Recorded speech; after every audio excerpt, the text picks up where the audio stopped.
Salut, alors on va parler aujourd'hui d'un sujet un peu spécial qui est est-ce que YouTube c'est en train de mourir pour les entrepreneurs? Vous vous souvenez peut-être en 2015, il y avait toute cette polémique qui disait que les blogs c'était mort et qu'il fallait absolument être sur YouTube, que si tu n'allais pas sur YouTube, tu n'allais pas réussir parce qu'il fallait vraiment changer de plateforme parce que plus personne ne lisait les blogs, on montrait les statistiques, on disait et toi, c'est la même chose. Excusez-moi si ça bouge, c'est Charlie qui est en train de jouer juste en dessous de la caméra.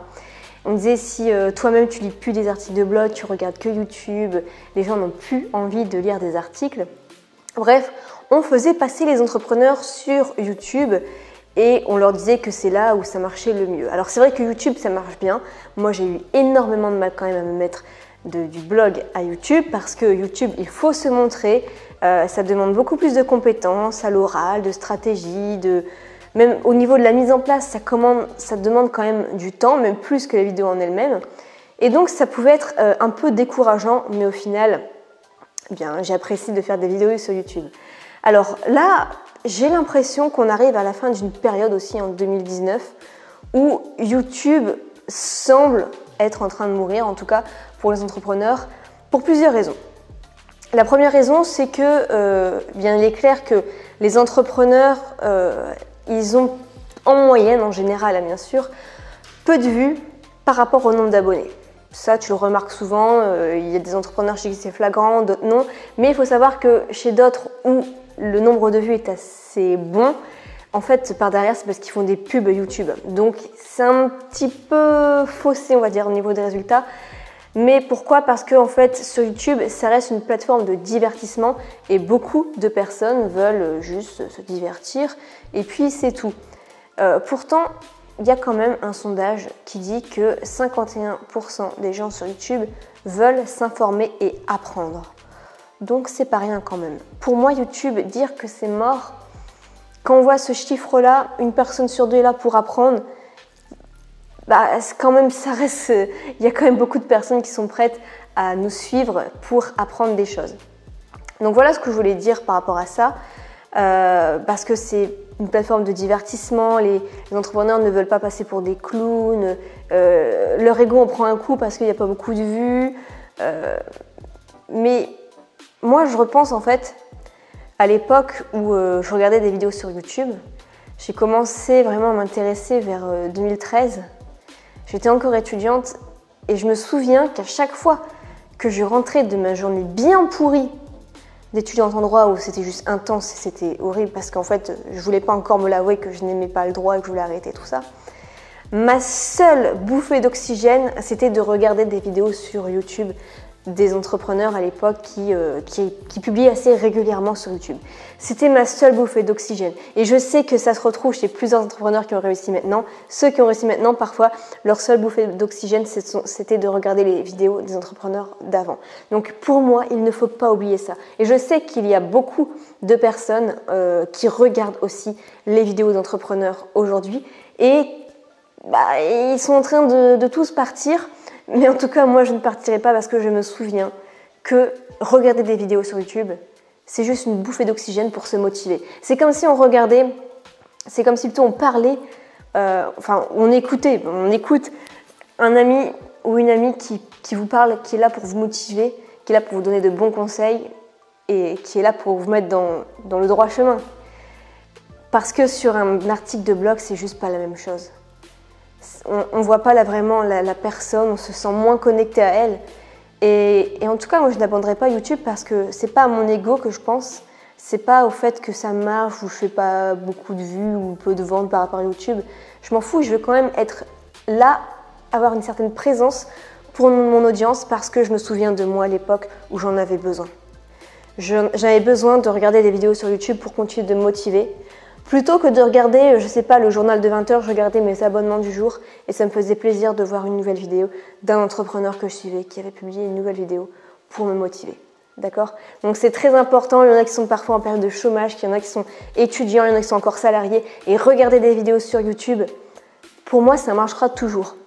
Et décider que c'est mort, en fait, pour moi c'est juste un choix, c'est juste à nous de décider si c'est mort ou pas. Alors, on peut s'écouter soi-même en tant qu'entrepreneur. Si vraiment pour nous, c'est pas pour nous la vidéo, ok, on peut changer. Mais si on était quand même bon dans ce domaine et qu'on a quand même une audience qui nous suit, faut savoir faire un juste milieu et s'adapter. Il faut écouter aussi son audience plutôt que juste soi-même. Parce que c'est important, quoi. Sinon notre communauté va se sentir un peu abandonnée, et alors que c'était juste le seul fil qui les reliait, la seule bouffée d'oxygène qui était là pour eux. Donc en tout cas, moi je n'abandonnerai pas YouTube, je pense à tous ceux qui me regardent, même si vous n'êtes pas forcément en train de mettre des commentaires, être présent, je sais que vous êtes là derrière en train de regarder, je le vois au niveau des vues, je sais qu'il y en a qui m'envoient des emails parfois sur Instagram qui disent je te suis depuis 1 an, 2 ans, et j'avais jamais entendu parler d'eux avant, et pourtant je sais qu'ils sont là et je sais que ça peut aider d'autres personnes derrière, donc je continuerai en tout cas ma chaîne YouTube. Donc voilà ce que j'avais à dire sur le fait si YouTube devient mort ou pas. Oui, je pense que beaucoup d'entrepreneurs vont abandonner YouTube, mais c'est un choix d'abandonner ou pas. Pour moi, il faut s'adapter à YouTube, c'est-à-dire qu'il va falloir penser à de nouvelles stratégies, il va falloir penser en dehors du cadre et s'adapter. Et c'est ça le boulot de l'entrepreneur aussi, c'est qu'il rencontre plein de problèmes, notamment des problèmes d'adaptation plateforme, et il va falloir passer au-dessus de ça et régler ce problème. Et c'est là aussi qu'on reconnaît un bon entrepreneur, c'est qu'il s'adapte au problème. Et il va falloir penser un petit peu en dehors du cadre, comment résoudre un problème en dehors du cadre. D'ailleurs, j'ai un petit exercice comme ça à vous proposer, l'exercice de la bougie, pour savoir si vous savez penser pour résoudre un problème en dehors du cadre. On fait ça tout de suite. Alors, pour l'exercice de la bougie, voilà le problème de la bougie de Karl Duncker. Donc en fait, je vous explique, là c'est une table, là c'est une boîte avec des bougies, là c'est une bougie posée sur la table, et là c'est une boîte d'allumettes. Donc le but en fait, c'est de fixer la bougie au mur ici, de telle sorte que la cire ne coule pas sur la table. Donc mettez la vidéo en pause et on va voir la solution juste après. Donc voici la solution de la bougie. En fait, il faut utiliser les bougies et la boîte ici, et on fixe la boîte un peu en hauteur avec quelques punaises ici, et puis on met la bougie droite et on l'allume.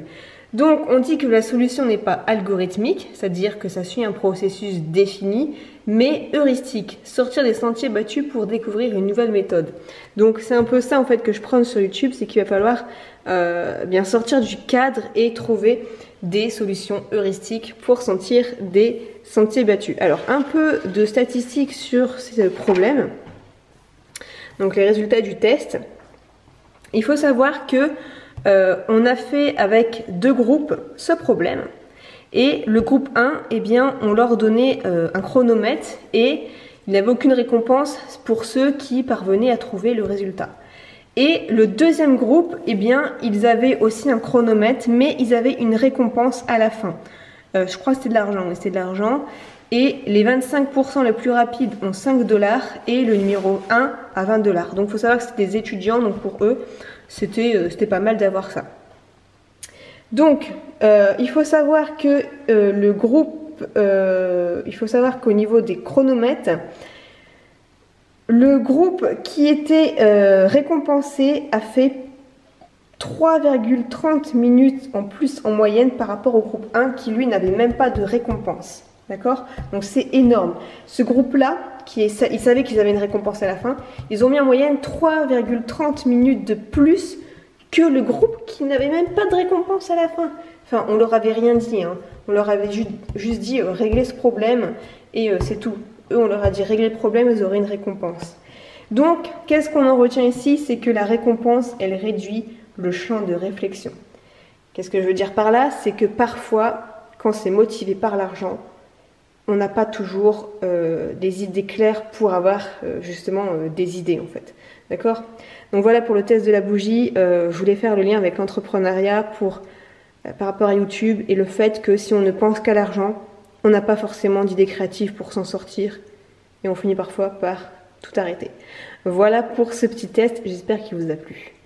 Donc j'espère que vous avez apprécié cet exercice, et pour revenir au sujet de la vidéo, En fait, à l'époque, c'est vrai qu'on s'abonnait à des personnes et on avait quoi, 10 abonnements, c'est tout. Aujourd'hui, moi, je crois que j'en ai peut-être... j'ai 250 abonnements, donc ça fait beaucoup de personnes à regarder chaque jour qui publient des nouvelles vidéos.